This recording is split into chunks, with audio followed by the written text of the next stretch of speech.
Olá, tudo bem? Hoje é a nossa segunda aula sobre a prova nacional docente, né?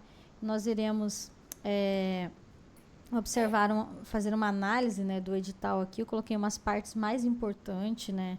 Porque na primeira aula eu também falei algumas coisas sobre o edital e vou colocar umas estratégias aqui de estudos, né? E um simuladinho no final para vocês, tá? Aqui, pessoal, nós iremos ver aqui a data da aplicação da prova, né? Ela vai ser dia 26 de outubro, né? Então, a gente tem aí mais de 3 meses para estar estudando, né? Então, é um tempo bem longo, né? Em diferença aí de diversas provas aí de concurso, que geralmente aí tem 40 dias, 2 meses, né? Então, tem um tempo bem grande para a gente estudar com calma. É, eu falo para os meus alunos aqui, eu conversei na última aula que as nossas aulas vai ser na segunda e sexta, né? Nesse primeiro, nesse primeiro mês, eu vou colocar aula uma vez na semana, aula ao vivo, tá, gente? Para vocês se ambientarem, né? Eu quero que vocês não faltem, né? E aí, quando eu ver a constância de vocês, quem tá participando, tá vindo todo mundo, aí a gente aumenta para 2 vezes na semana, tá? A gente faz o cronograma mensal. Eu vou mandar para vocês o cronograma mensal. Às vezes tem alguma data comemorativa ou tem algum dia que não dá para colocar, mas aí eu mando o cronograma para vocês. E falo, professora, eu não posso ir nesse dia dessa aula. Não tem problema, a aula vai ficar gravada. Aí você pode estar assistindo outro dia, a gente lança na plataforma. Então, vocês vão ter a plataforma de estudo de vocês, tá? A gente ainda está preparando ela. A gente não lança todos os conteúdos dentro da plataforma. A gente vai lançando aos poucos. Porque se o aluno chega lá e vê todo aquele material, às vezes até desanima, porque é muita coisa, né? E também tem aulas que eu preciso gravar conteúdo novo. Igual esse daqui, esse edital aqui, tem uma parte de educação ambiental que eu vou precisar gravar uma nova aula para vocês. Então, assim, eu vou colocando aos poucos, tá? E também tem uma ordem, né, do conteúdo para você estudar, para que não fique bagunçado o seu entendimento, né, sobre a história da educação, sobre, né? E aí a gente vê primeiro ali aula de legislação. Então assim, tem que a aula de legislação começa pela Constituição. Não adianta eu colocar uma outra aula antes dela que não vai surtir um entendimento em vocês, tá? Então a gente tem uma sequência aí para estudar e por isso que eu também nem coloco tudo na plataforma para vocês não desanimarem ou então assim querer ficar estudando um monte de coisa atravessado. Não, vamos com calma, vamos estudando junto, vamos fazendo junto que vai dar certo, tá? Sempre dá certo. A gente vê todo o conteúdo até o final. Ainda mais nesse que tem bastante tempo, né?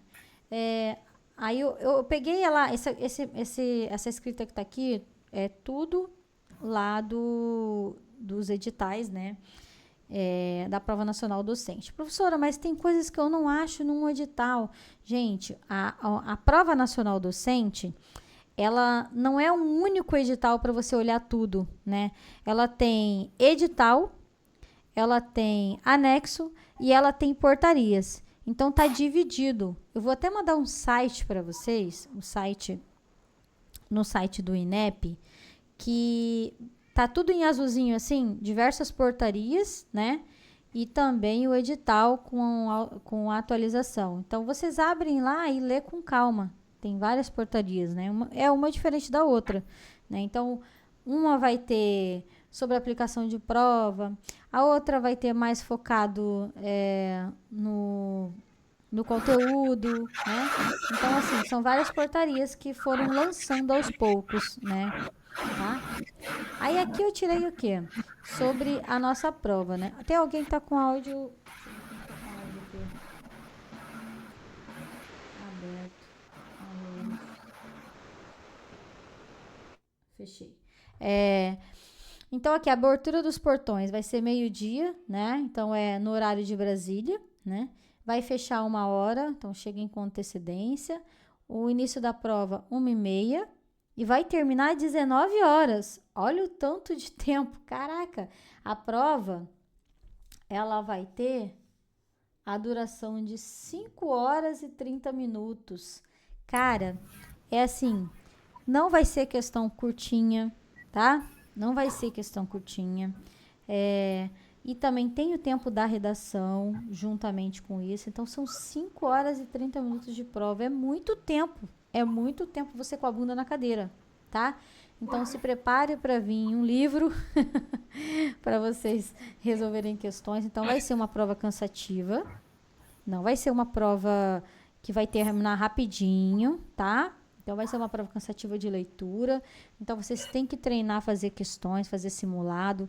Tem que treinar, fazer, ficar assim mais de 1 hora fazendo prova. Esse treino, ele é importantíssimo para a hora da prova, porque às vezes a questão até é fácil, mas você já está lá no final cansada, a sua mente já está assim esgotada, e aí você acaba respondendo questão errada. Já aconteceu isso comigo, tá, gente? Chegar no final da prova cansada, ou então chegar no final da prova, faltou 10 questões ainda para responder. Então, assim, tem que ter prática de fazer. Tem que ter prática de fazer prova, tá? Então, as provas, elas são elaboradas com base nas matrizes de referência e instrumentos da avaliação teórica dos cursos de ENAD das licenciaturas. Tá bom, pessoal? E ela é composta por parte de formação geral docente, comum a todos os cursos e todas as áreas, e de componente específico próprio de cada área de avaliação das licenciaturas. Então, tem a parte, né, que é de formação docente e tem a parte que é específico. Por exemplo, para quem vai fazer de letras, ele vai ter a parte específica dele, né? E a formação geral docente vai ser comum a todos, tá? A parte da formação geral docente compreende os conteúdos transversais pedagógicos comum a todas as áreas, como acabei de falar, né? Que serão compostos por 30 questões. Na última aula ali eu mostrei o conteúdo para vocês, tá, pessoal? Mas deixa que isso aí a gente vai organizar na mentoria, fiquem tranquilos.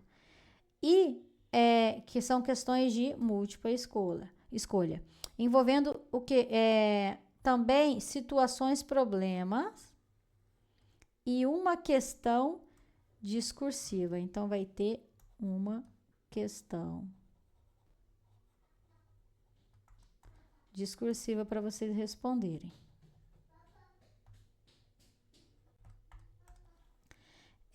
Que avaliará a clareza, coerência, coesão, estratégia argumentativa, vocabulário e gramática adequados à norma padrão da língua portuguesa. E a parte específica, que vai ser no caso de pedagogia, 50 questões. Gente, a gente está focando em pedagogia, tá? Que a procura é muito maior aqui para nossa mentoria. Então, a gente foca mais para essa aí. Mas se alguma professora aí, algum conhecido que queira fazer a parte específica, pede para conversar com a gente, que a gente pode, não vamos fazer a mentoria, mas a parte específica a gente tem material, né? Que possa estar, material PDF que pode estar ajudando aí, tá? E aí, assim, são 50 questões da parte específica de múltipla escolha, que também envolve situações, problemas e estudo de caso. Aí aqui, pessoal, analisando, né, sobre todas essas questões, então serão 80 questões dentro da parte, assim, pedagógica. A gente não vê provas assim, né, geralmente tem diversas disciplinas, né, tem língua portuguesa, tem informática, tem matemática, raciocínio lógico, e essa é uma prova só de pedagógicos. Cá entre nós, eu acho que é uma prova muito melhor, né? Porque eu vejo que muita gente vai muito melhor em pedagógicos. Então, eu creio que, assim, não vai ser questões... Vai ter questões fáceis? Vai. Mas também vai ter questões bem difíceis, bem elaboradas, se tratando do INEP, né? Então, e ainda em parceria com a FGV, é um trabalho sério, são bancas sérias, não são bancas que copiam questões, que colocam questões assim, questões iguais de outros concursos, não, são bem elaboradas, são provas bem, assim, um nível alto, né? E aí a gente, eu como professora e concurseira há bastante tempo, eu tive muitas estratégias aí para que eu conseguisse focar, eu conseguisse entender, memorizar e não esquecer até a data da prova. Até porque é um tempo longo, então às vezes a gente viu um conteúdo hoje e aí daqui 3 meses, será que eu vou lembrar desse conteúdo? Professor, chega na hora da prova, eu não vou lembrar mais e tal. Então, a gente tem táticas, a gente tem estratégias, tem dicas que podem ajudar vocês, né, na hora de estudar, porque, assim, eu sempre converso com os meus alunos, eu tenho aulas sobre isso, né, na aula de metodologias ativas, eu converso com os meus alunos que o nosso cérebro, ele tende a fixar melhor o entendimento, a ficar mais na memória, na nossa cabeça, o que a gente utiliza diversos sentidos do nosso corpo, né? Se a gente utilizar somente a leitura, que é a visão, a gente vai esquecer mais rápido. Mas se a gente utilizar o motor, que é a escrita, se a gente utilizar a fala, né? Se a gente utilizar você explicando esse conteúdo, né? Porque você está ali treinando para uma outra pessoa, você vai atingir muito mais. Então, a porcentagem ali de 50% vai só na leitura, 70% na leitura, na escrita, 90% na leitura, na escrita e você dar essa aula, você explicar, você expor isso. Então, é importante você utilizar todos os sentidos para que fixe melhor o conteúdo. Então, a prática de exercitar também as questões, né? Então, aqui o primeiro ponto que eu coloquei foi a leitura ativa, né? Então, tem que ter uma leitura ativa, não é só ler com os olhos. Você vai marcar ele, você vai destacar, você vai anotar as partes mais importantes. Você tem que ter um caderno para isso, não é simplesmente ter a apostila, o material que a gente enviou lá. Então, tem que ter o caderno organizadinho, né? Colocando passo a passo, escrevendo, parando o vídeo aula da professora para fazer anotações, tá, gente? Você tem que dedicar o teu tempo de estudo, as suas 2 horas de estudo, não é simplesmente ali, tudo bem que seu tempo está ocupado ali, e às vezes você quer ver uma videoaula no carro, ou você quer ver uma videoaula lavando uma louça. Não, tudo bem. Mas depois você vai lá e pega as partes mais importantes, pega o teu caderno e faz as suas anotações, para que não fique no esquecimento. Aí eu coloquei aqui o fichamento, né? Na minha primeira aula eu mostrei lá como é que eram as minhas fichas. Eu tenho aqui um bolo de fichas aqui, depois, quando a gente terminar a aula, eu vou mostrar para vocês. E aqui você vai fichar os textos legais, legislações, leis, né? E também palavras-chave, né?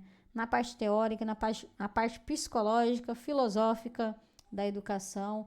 Então, você vai usar palavras-chave que caem muito em concurso, vai escrever lá no seu caderno. Aí, você vai utilizar mapas mentais. Mapas mentais e quadros comparativos, eu posso até estar mandando no grupo para vocês, mas eu acho interessante vocês usarem as redes sociais não para ficar olhando coisas desnecessárias, mas sim para estudo. Então, eu tenho diversos professores, né, que eu encontro nas redes sociais e começo a seguir, né? Tanto de língua portuguesa, de pedagógicos, e tem uns lá de mapas mentais. Então, digita lá mapas mentais, ou então mnemônico. Você digita lá no Instagram e começa a seguir. Porque tudo que você está seguindo, está olhando, mais tempo no teu Instagram, ele vai te dar como sugestão, né? E aí você vai ver isso sempre, frequentemente nas suas redes sociais. Então, achou um mapa legal lá de Vygotsky, Piaget, Vygotsky, Vallon. Achou um mapa legal lá de tendências pedagógicas. Aí você vai praticando esses mapas, né, nas suas fichas. Eu tenho umas fichas pautadas que elas são mais durinhas. Você encontra na papelaria. Aí você vai lá e compra um bloco daquele lá e escreve. Tem os dois lados para escrever.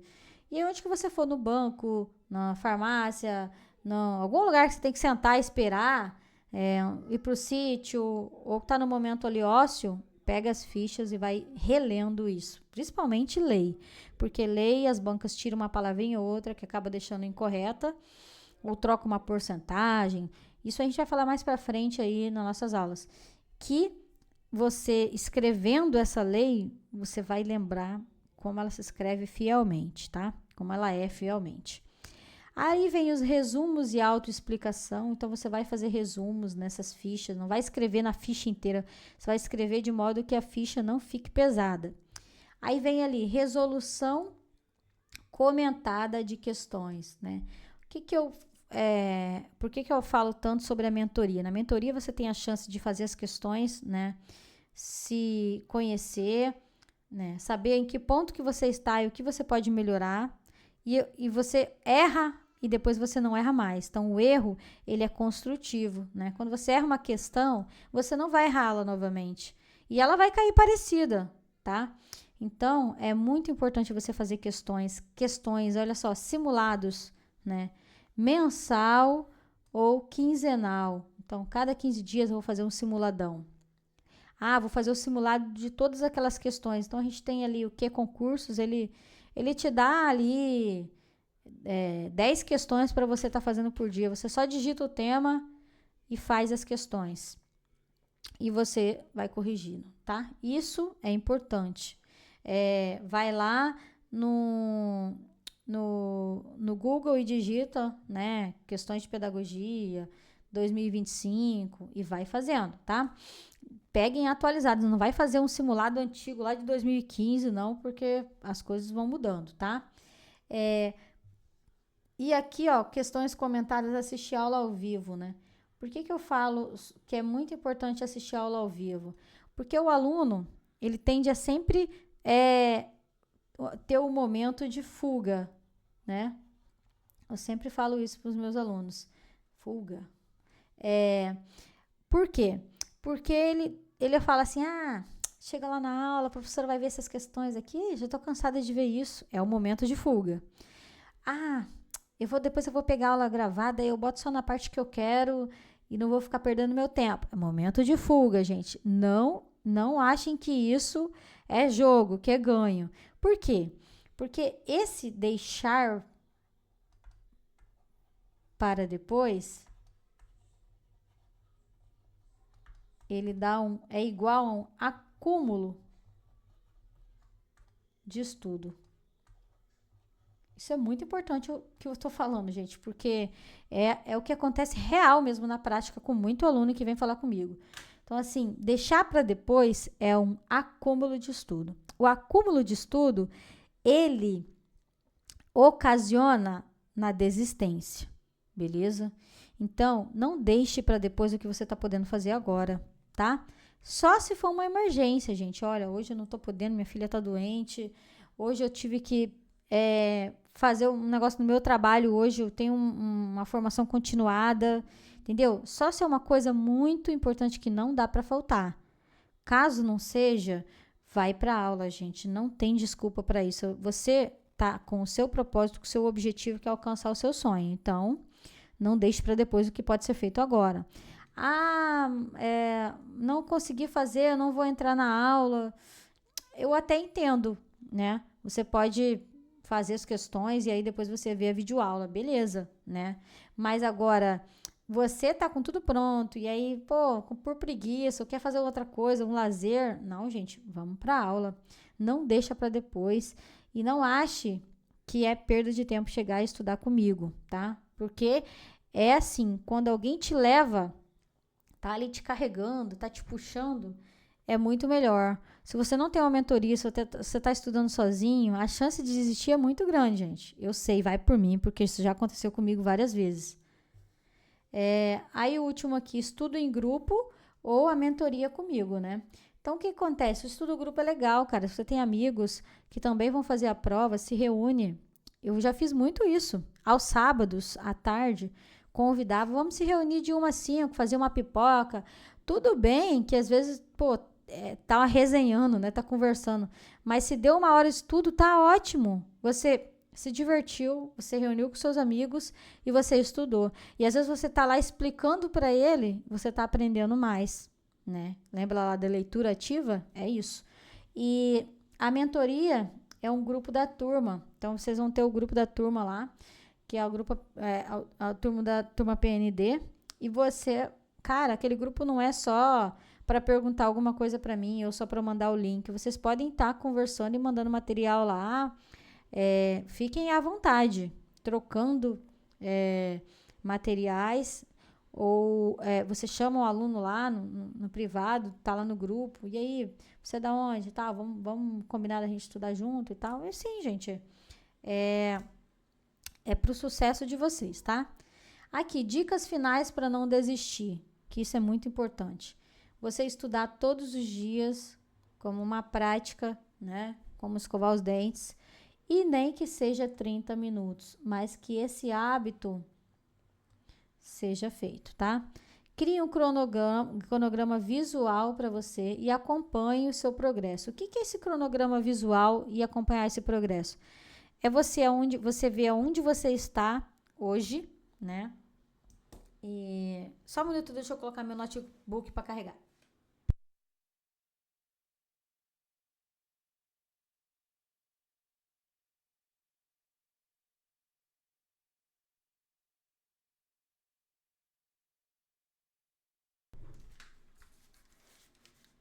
Foi.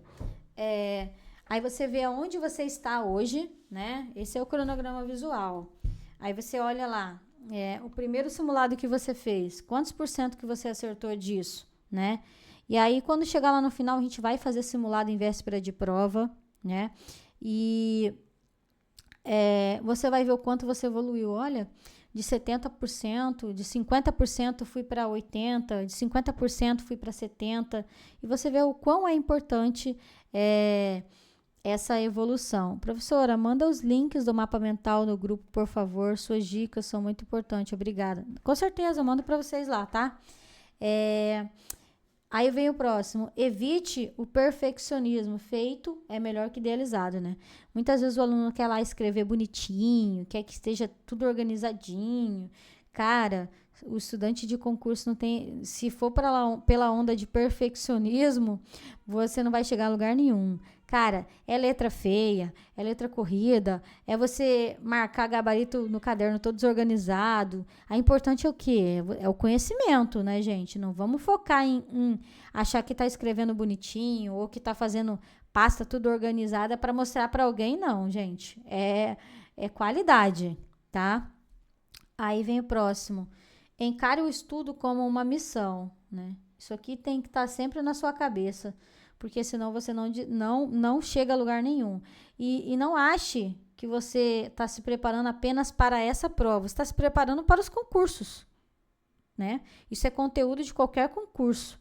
A diferença é que você está se preparando antes de todo mundo.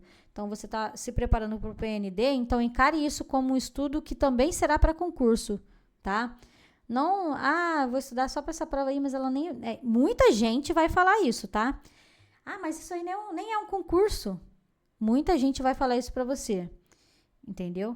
E vai te desmotivar, isso acontece. Mas não sabem da importância que isso vai fazer a diferença. Eu falo isso porque eu fiquei em primeiro lugar em Nilópolis, no Rio de Janeiro. Gente, eu vou fazer essa prova nacional docente, tá? Eu vou fazer ela. Porque eu quero passar no concurso do Rio de Janeiro.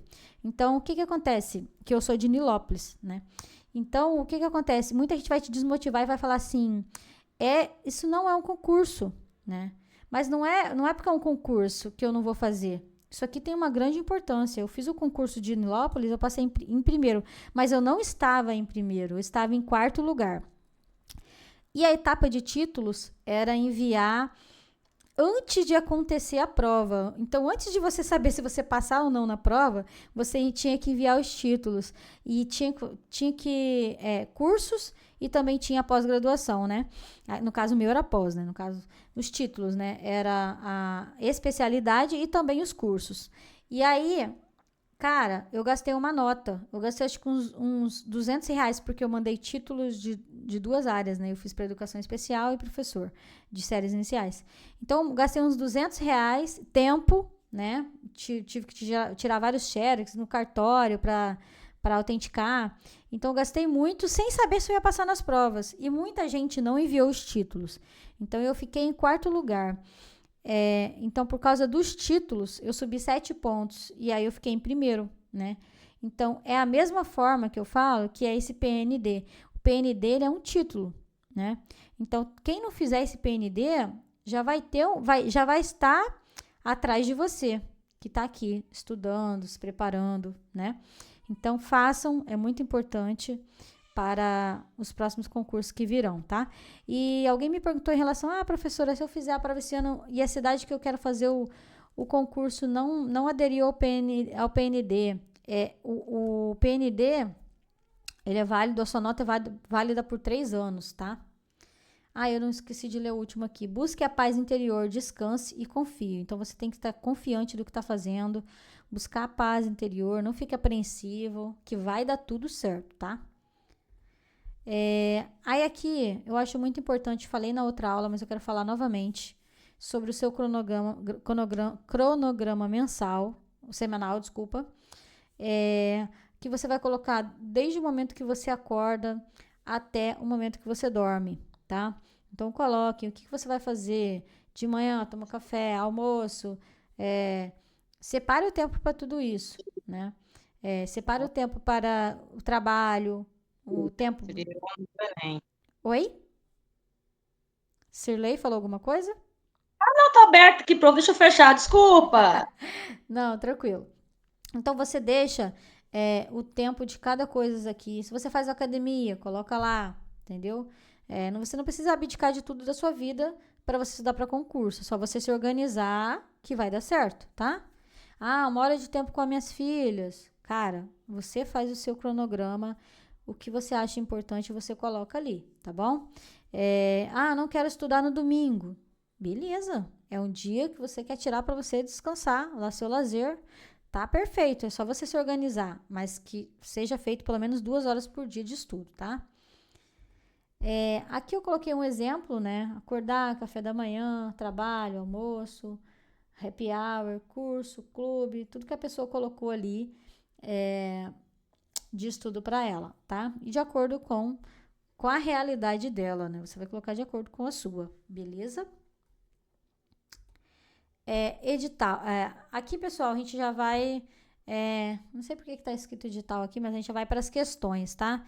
Eu vou dar 2 minutinhos para cada questão e vocês mandam o gabarito aqui, tá bom? Daqui 2 minutos eu volto para a gente corrigir essa questão aqui. Beleza? A gente vai fazer 6 questões, tá? Combinado? Combinado. Show. Daqui 2 minutos eu volto.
Voltei. Pode colocar o gabarito, tá? Manda aí no chat.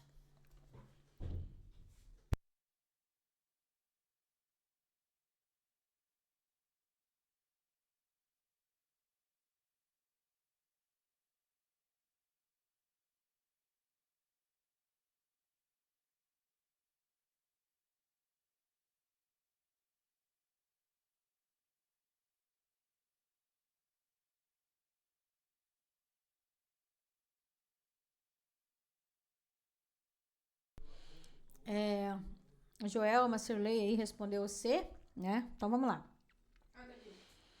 Segundo Paulo Freire, a educação bancária caracteriza-se por A. Estimular a reflexão crítica dos estudantes sobre a realidade. B. Promover o diálogo entre professor e o aluno como prática libertadora. C.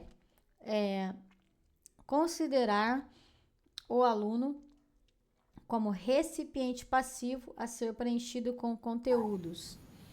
D. Incentivar a autonomia dos estudantes na construção do conhecimento.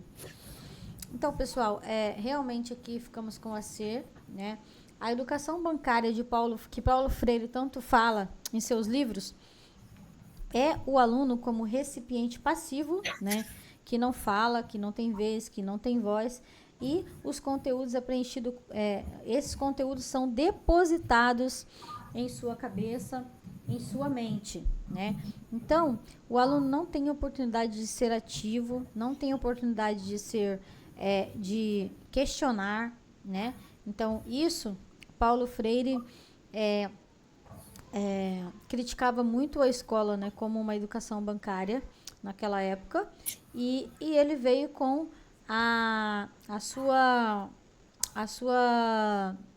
didática, né, libertadora, né, que libertou aí esse pensamento aí tão tradicional. Ele criticava o ensino tradicional, né, como uma educação bancária. E aí ele teve a prática, né, do diálogo entre o professor, o aluno, que era a educação libertadora, a prática libertadora, né? Aí aqui, estimular a reflexão crítica na letra A é a educação transformadora, né, gente? É o construtivismo, né?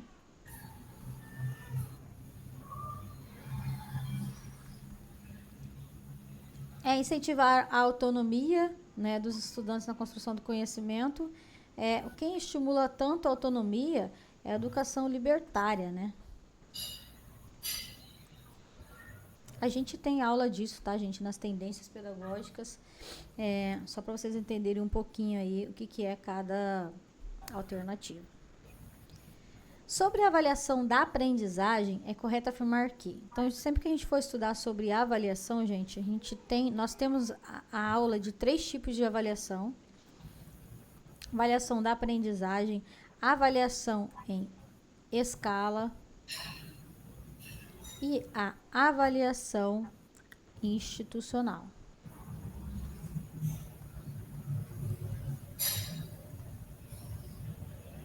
O que mais cai em prova é essa aqui, a avaliação da aprendizagem, tá, gente? Mas ultimamente está vindo, ó, uma ou outra sobre isso, tá? Nós vamos ver no conteúdo em relação a isso, se vai cair em escala institucional, e se tiver, nós temos aula sobre isso, tá, gente? Sobre a avaliação da aprendizagem, é correto afirmar que, quero que vocês respondam e mandem aqui, tá? 2 minutinhos.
tá, pessoal? Eu trouxe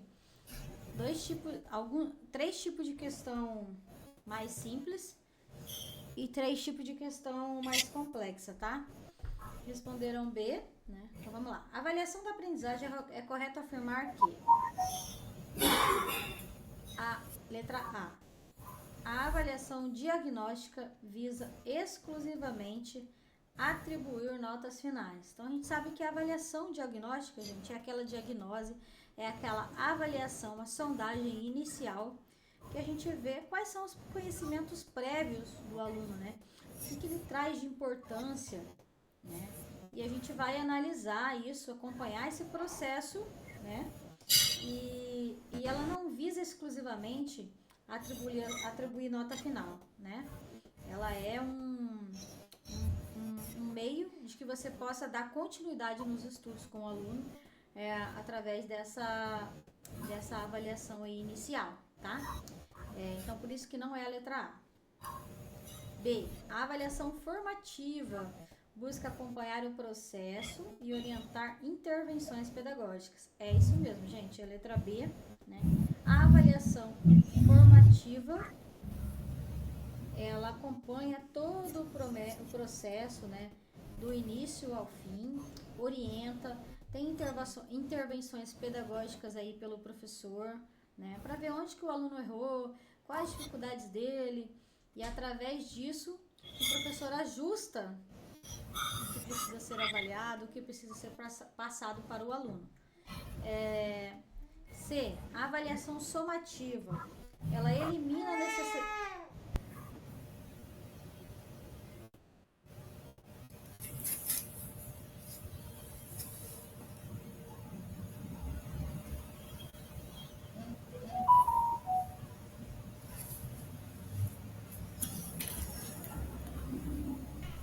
Só interrompidinho aqui, porque eu tenho bebê de 2 meses, né? Continuando aqui. A avaliação somativa, ela elimina a necessidade de feedback. A somativa, gente, é a nota, né? É a nota realmente de uma prova física, né? Uma prova de papel ou uma prova oral que o professor pode estar fazendo. Então, ela não elimina a necessidade de feedback. O que é o feedback, né? É você falar para o aluno o que ele está precisando melhorar. A somativa de hoje, que está dentro da avaliação da aprendizagem, ela não é só uma nota final. E aí, passou ou não passou? Né? E aí, reprovou? Não, a somativa ela não é para isso, né? O professor faz uma prova final, mas ele também analisa o que o aluno fez no processo, né? Ele analisa o que o aluno trouxe durante todo o ano, todo o bimestre, né? Então, ela não é só a necessidade, ela não elimina a necessidade de feedback, né? D. A avaliação deve ser padronizada para todos os alunos sem considerar diferenças. Então, essa palavra aqui é uma palavra que muitas vezes deixa as questões incorretas. Padronizar, né? Deixar unificado, homogêneo, né? Tudo isso deixa a questão incorreta, tá bom? A questão 1 e a questão 2, elas são as questões assim mais pequenas, mais objetivas, né? Eu trouxe aqui duas questões mais pequenas e objetiva. E também trouxe questões maiores, que eu acho que vai ser o estilo, né, da banca aí, que é a próxima. Não, essa não, é a quarta que é a próxima, que é a maior. Façam essa aí que eu vou dar 2 minutinhos também.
Equidade, busca reduzir as Bom, já desigualdades. responderam aí, né? Vou começar a ler. Em relação ao conceito de equidade em educação, é correto afirmar que, não sei se vocês já sabem o conceito de equidade, mas a cada dia que se passa, cai questões sobre isso, né? E é muito importante a gente saber o conceito, entender qual é a função da equidade dentro da sala de aula, da educação, tá? É, a relação do conceito de equidade em educação é correto afirmar que a equidade significa tratar todos exatamente da mesma forma, ignorando desigualdades. Isso aqui não é o conceito de equidade, mas sim o conceito de igualdade, tá? Que são conceitos diferentes. B. Equidade busca reduzir as desigualdades, oferecendo recursos diferenciados conforme as necessidades. Ok, tá, gente? Então, equidade é isso, o conceito de equidade é isso, que você vai reduzir a desigualdade entre uma criança ou outra, né? Tem um desenho aqui, eu sempre tenho um desenho aqui nas minhas aulas, né? Eu coloco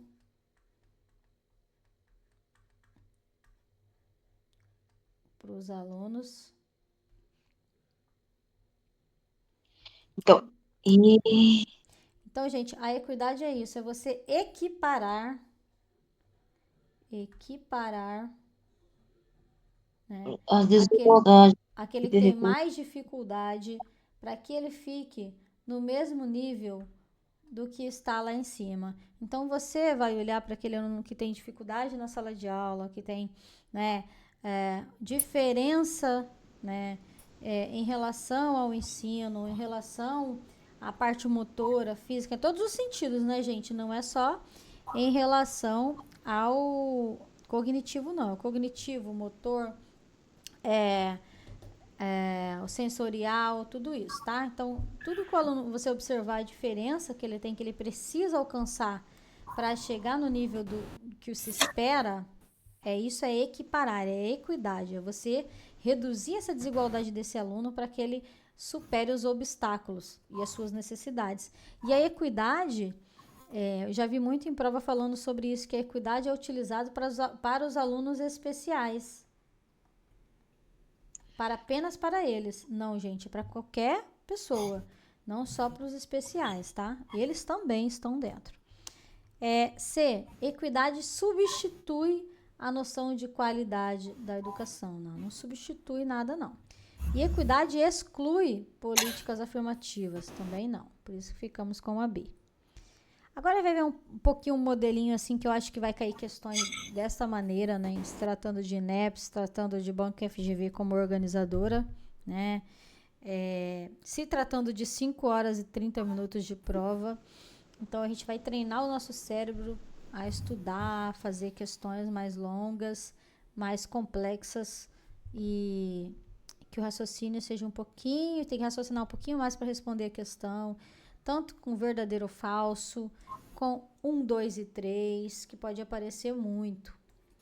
Beleza? Dou 2 minutinhos para responder essa também.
Já responderam aí?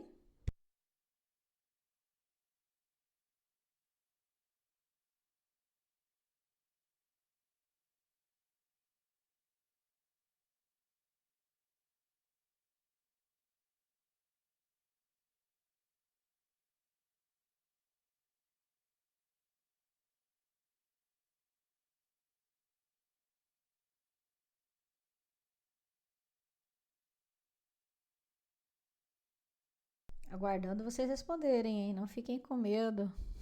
O erro é construtivo.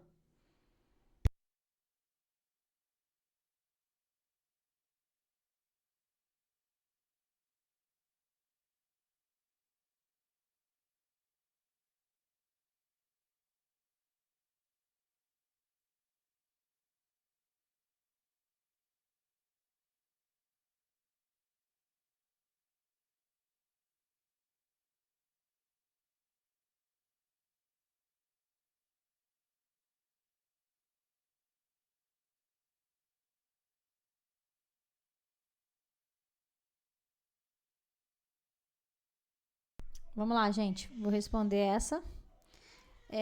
Tem gente que colocou E, tem gente que colocou D, né? Então vamos lá. A didática escolar cumpre funções de caráter político. Então, está falando. Opa. Então, esse assunto está falando sobre a didática, né?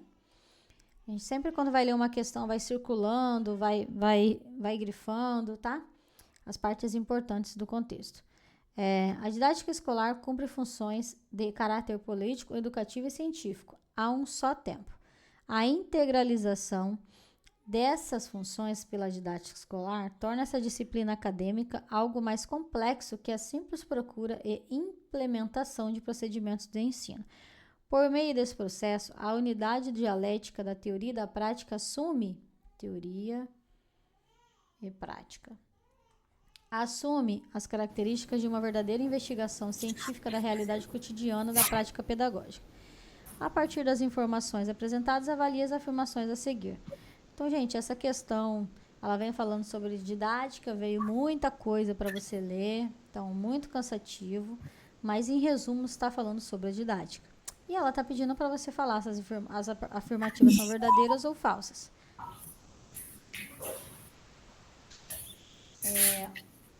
1. A praxis pedagógica envolve a adoção do método dialético no processo de elaboração do conhecimento em articulação com a teoria histórico-cultural.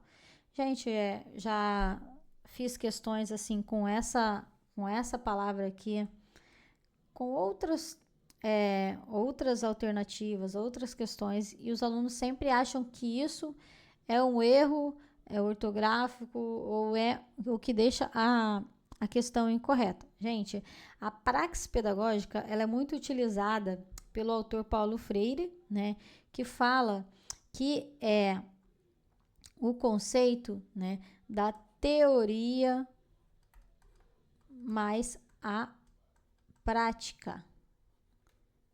Ou seja, é a prática mais a teoria, significa praxis pedagógica, né? E Paulo Freire, ele fala desse método dialético, né, que no processo da elaboração do conhecimento, o indivíduo ele tem ali a articulação da teoria, né, histórico-cultural, com a cultura, com a prática, né? Então, é uma ação, então, o aluno age, depois ele reflete, reflexão, e depois ele age novamente com um novo pensamento, né? Ele teve uma evolução, tem a ação, a reflexão e uma nova ação. Então, isso é a praxis pedagógica. Então, ela envolve o método dialético do processo de elaboração do conhecimento em articulação com a teoria histórico-cultural, tá? Corretíssimo. 2. A apropriação crítica e histórica do conhecimento, é um instrumento de compreensão da realidade social e atuação crítica para a transformação da sociedade. É isso mesmo, né, gente? Então, a apropriação crítica histórica do conhecimento é um instrumento, né, de compreensão dessa realidade social e essa atuação crítica, você ser crítico, né, é que transforma a sociedade. Tá correto também. 3. A didática é uma área do conhecimento que utiliza os elementos do cotidiano escolar e das questões sociais para orientar a prática docente. Corretíssimo, né, gente? Então, o professor ele utiliza ali dos elementos do cotidiano, da vida, né, do meio social do aluno para orientar ele e fazer as suas práticas docentes, né? Então, o que o aluno vive, o que o aluno vivencia, o que o aluno tem no seu momento do seu cotidiano, na sua casa, na sua vida, o que ele vê é trazido para o contexto científico e que vai fazer o ensino ser mais significativo, né, na prática docente. Então, tá corretíssimo também. Então, ficou 1, 2 e 3 correta. Resposta E, beleza? A gente vai fazer a última questãozinha aqui, a 5. Vou dar 2 minutinhos e a gente fecha, tá?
Responderam aí?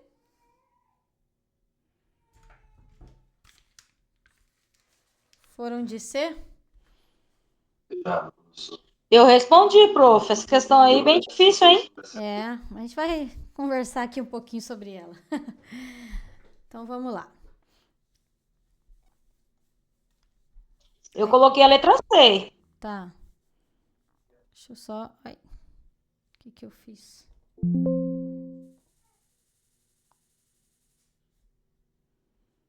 Eita.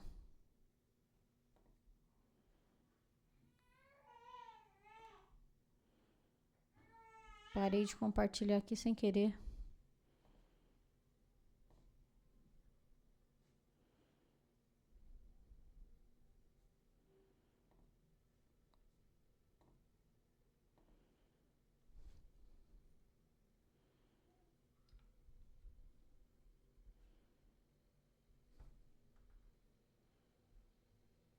Estão vendo a tela aí, né?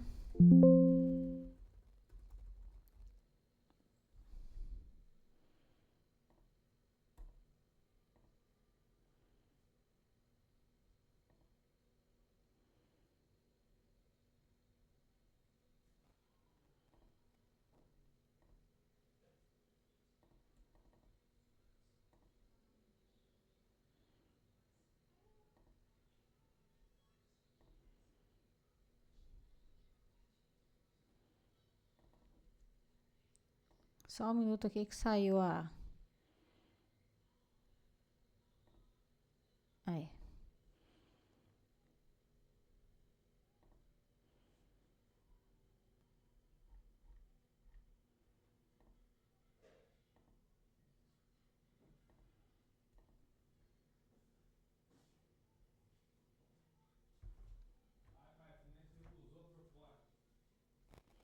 Estão vendo aí a questão, né? Sim.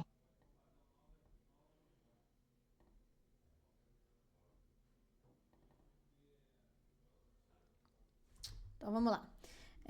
Lev Chenevy Vygotsky, né, psicólogo russo, elaborou sua teoria tendo por base o desenvolvimento do indivíduo como resultado de um processo socio-histórico, enfatizando o papel da linguagem. Então, ele enfatizou o que? O papel da linguagem e da aprendizagem nesse desenvolvimento. Esse pressuposto teórico, conhecido como teoria histórico-cultural, apresenta histórico-cultural, é a teoria de Vygotsky, tá, gente? Histórico-cultural. Apresenta como questão central a apropriação de conhecimentos pela interação do sujeito com o contexto social. Então é isso, gente. Fez um enunciado, falou qual era a teoria de Vygotsky, né? Que ele busca enfatizar qual é o papel da linguagem da criança, como ela aprende, né? E a sua teoria histórico-cultural. Então, sempre que se fala na palavra-chave aí, cultura, a gente lembra de Vygotsky, né? Então, histórico-cultural. Então, ele acredita que a criança, ela aprende primeiro com o meio social e depois ela internaliza isso para o individual.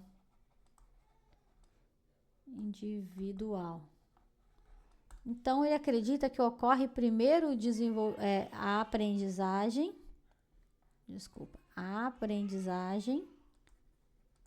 Primeiro ocorre a aprendizagem ali no meio social e depois ocorre o desenvolvimento da criança.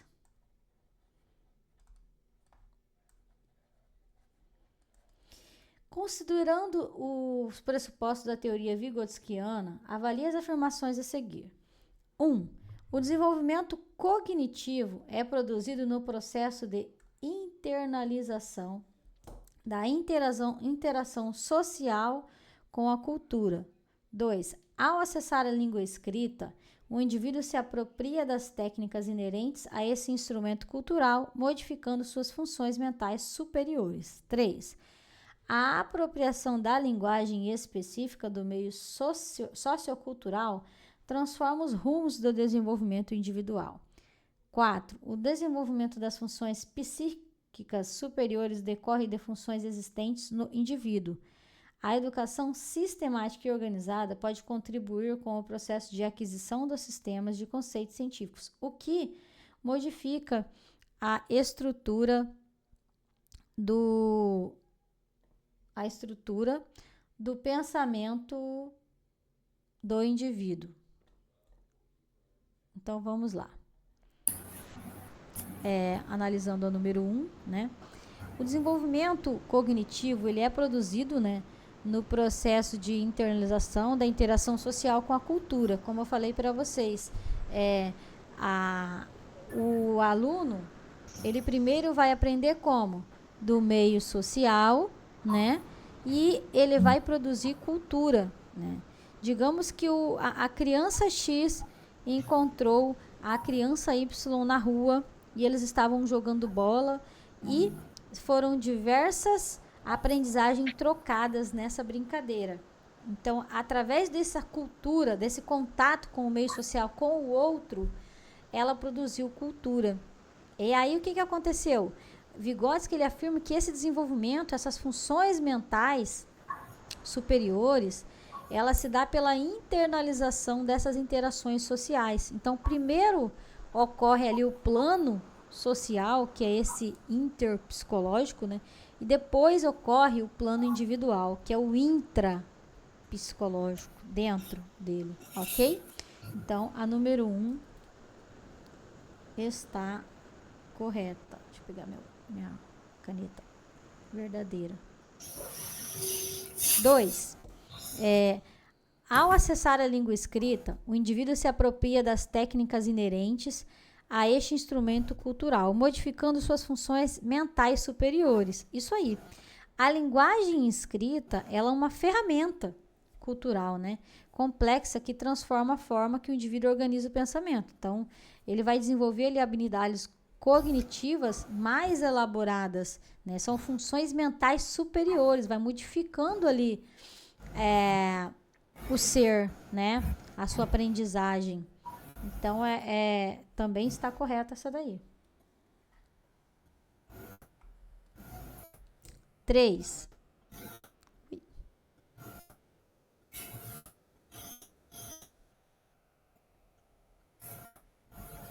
A apropriação da linguagem específica do meio social transforma os rumos do desenvolvimento individual. É só a gente também tem que tentar ir com calma. É muita coisa, muita informação. Calma, vamos ler a alternativa com calma e analisar ela, tá? Sobre o que a gente sabe sobre esse conteúdo e analisa ela com calma. Então, a apropriação da linguagem, ou seja, a linguagem, ela é um principal instrumento mediador do pensamento, né? Como que você vai aprender com o outro se não tiver uma linguagem? Só por gestos, né? Então, a apropriação da linguagem, ela é específica do meio sociocultural. E ela vai transformar os rumos de desenvolvimento do indivíduo? Vai, né? Ao internalizar a linguagem do meio social, o indivíduo, ele reorganiza o cognitivo dele, né? Ampliando ali a capacidade de reflexão, de abstração, né? Ele sai do concreto e vai para o abstrato, né? Isso aí é muito importante. A linguagem, ela é essencial nos rumos de desenvolvimento do indivíduo, tá?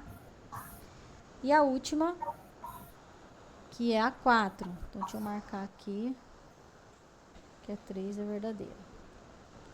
4. O desenvolvimento das funções psíquicas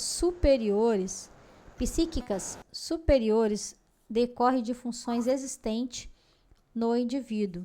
Então, essa aqui, gente, ela é falsa. Por quê? Essa afirmativa, ela contraria a perspectiva de Vygotsky, né? As funções psíquicas superiores, elas não emergem ali das funções inatas. O indivíduo, ele não nasce com isso. Porque Vygotsky, ele defende a teoria não do inatismo, ele é contra o inatismo, e sim do interacionismo, assim como Piaget, que o indivíduo, ele aprende de acordo com as interações sociais. Então, sendo culturalmente ali mediada, né? Um adulto mediado com o outro. Essa interação precisa acontecer para que o aluno, a criança, o indivíduo se desenvolva, né? Elas não se desenvolvem espontaneamente, como as funções inatas, né? E ali na afirmativa está falando que o desenvolvimento das funções psíquicas superiores decorre de funções existentes no indivíduo, que ele já tem consigo mesmo. E não é isso, ok? Então, essa 4 é falsa. Então, ficamos com 1, 2 e 3.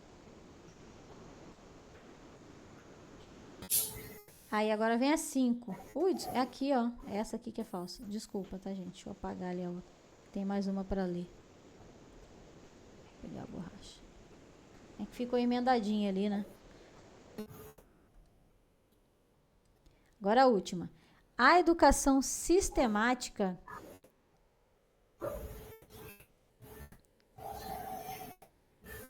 Só um minuto. A educação sistemática e organizada pode contribuir com o processo de aquisição dos sistemas de conceitos científicos, o que modifica a estrutura do pensamento do indivíduo. Então, gente, essa também é verdadeira. Às vezes a gente vê essa palavra ali, sistemática e organizada, e às vezes a gente acha que essa palavra ela deixa a questão incorreta, e não, tá? Muitas vezes não deixa a questão correta. Então, analise bem. Palavra sistemática não é a mesma coisa que padronizado, tá? É diferente, tá? Sistemático e organizado é que ele tem ali uma organização, um sistema a se seguir, né? Então, a escola, como ambiente formal de ensino, ela tem um papel fundamental de mediar os conceitos científicos, que essa é a parte sistemática. O conteúdo científico, os conceitos científicos é a parte sistemática, que são mais complexos que os conceitos espontâneos. Então, essa apropriação, essa reestrutura e o pensamento, ele promove o desenvolvimento intelectual, entendeu? Por isso que a questão alternativa também tá verdadeira. Deixa eu pegar aqui o que eu troquei, botei o marca-texto, mas é caneta. Verdadeiro também. Então, ficou 1, 2, 3 e 5. 1, 2, 3 e 5. É aí, né? Tranquilo aí, meninas? Errei a questão, bem difícil, hein, prof? Mas conseguiram entender por que que tá... Hã? Sim, consegui. Professora, você lendo, é, essa questão que você passou agora, quinta, ela é bem difícil para a gente numa prova, é complicado, a gente fica agoniado para querer logo saber a resposta. Inicialmente, eu coloquei a letra C, mas foi assim, espontâneo. Eu li um pouco e achei logo que era a letra E, mas será? Porque tem tanta coisa que a gente tem que ler bem, como você leu aí, 1, 2, você leu individualmente, e essa maneira que você está nos ensinando é bom. Fez até eu entender agora como responder. Sim, E sim. ficou bem mais claro para mim. Obrigada, tá? Então, Eliane, eu tenho videoaulas que eu explico cada autor, né? Igual Piaget, Vygotsky e Vallon, que são os pilares ali da educação, né? E também tenho outros autores, mas esses outros autores, eles são contemporâneos, né? Então, eles vêm com a nova teoria, mas sempre fundamentada ali em Piaget, Vygotsky e Vallon, que a gente sempre estuda isso aí em faculdade, né? Então, assim, só que a pegada de concurso, ela é um pouco mais além, né? Então, eu tenho videoaula para cada autor e também a interação entre eles, o que eles têm em comum, o que eles têm de diferente, né? Porque todos os três, eles são construtivistas, né? Mas cada um tem a sua parte importante contribuição na educação. Então, por isso que é muito importante, eu sempre falo para o aluno, assista a videoaula para depois ir para as questões que vai abrir a sua mente, né? Vai te deixar mais claro, você vai conseguir. E mesmo que você erre a questão, quando você vier comigo no encontro ao vivo, eu vou te explicar e você vai voltar a sua mente, a sua cabeça lá para aquele vídeo que eu passei e vai fazer essa conexão, beleza? Tem a questão 6 aqui também, que é um pouco complicadinha, mas nós já estamos no prazo aqui. Eu vou mandar 6 para vocês lá no grupo, aí depois eu mando o gabarito comentado, beleza? Tudo bem aí, meninas? Tá ótimo, professora. Obrigada, viu? Tem uma dúvida, hein? Pode falar. Vai ser cobrado só conhecimentos pedagógicos na prova? Sim, é o que eu falei. Só né? pedagógicos. Só. Hum. Mas é Hein, importante, é bom. Eu acho bom, no né? CNU já fechou as inscrições para saúde? Já.